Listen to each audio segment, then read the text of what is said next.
And we talk to people, we're talking about kind of two separate things. One is user interviews, is what we call them, which is a one-on-one conversation. It's maybe me as a strategist, as a researcher, talking with one person who is a user of the website and hearing just about their one individual experience on that site, where they struggle, asking questions of that one person.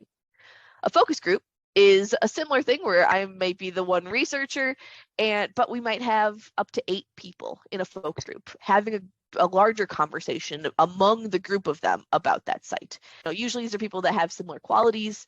They might be, similar demographics for your site, similar personas or audiences.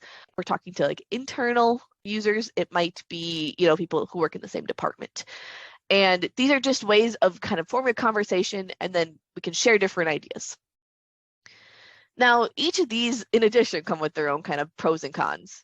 User interviews are great because, in general, people tend to be more honest. They aren't thinking about the opinions of their peers who are also listening to them. It's just a researcher, and they tend to be just a bit more honest. And we can really focus on the needs of that one individual person, which can be really helpful in really getting a full understanding, a deep understanding of what that one person's needs and struggles are.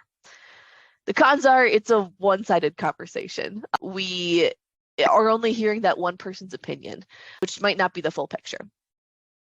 On the focus group side of things, it's great because when we have those larger conversations, others might allow someone to think of something else because they brought up something. And, my favorite focus groups to lead as a UX researcher are the ones where I can ask a question and then the entire group just starts talking and they kind of build off of what each other has said and they're sharing ideas and kind of disputing each other. And I'm just there taking copious notes and occasionally jumping in with a follow-up question.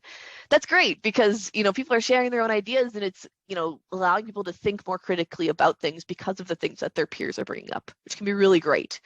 That communal brainstorming is just sometimes really valuable in terms of learning about the user perspective. The cons is if you have a quiet person or if you have, on the other side, someone who's maybe a bit more dominating, it can be hard to make sure that everyone's opinions are really being heard.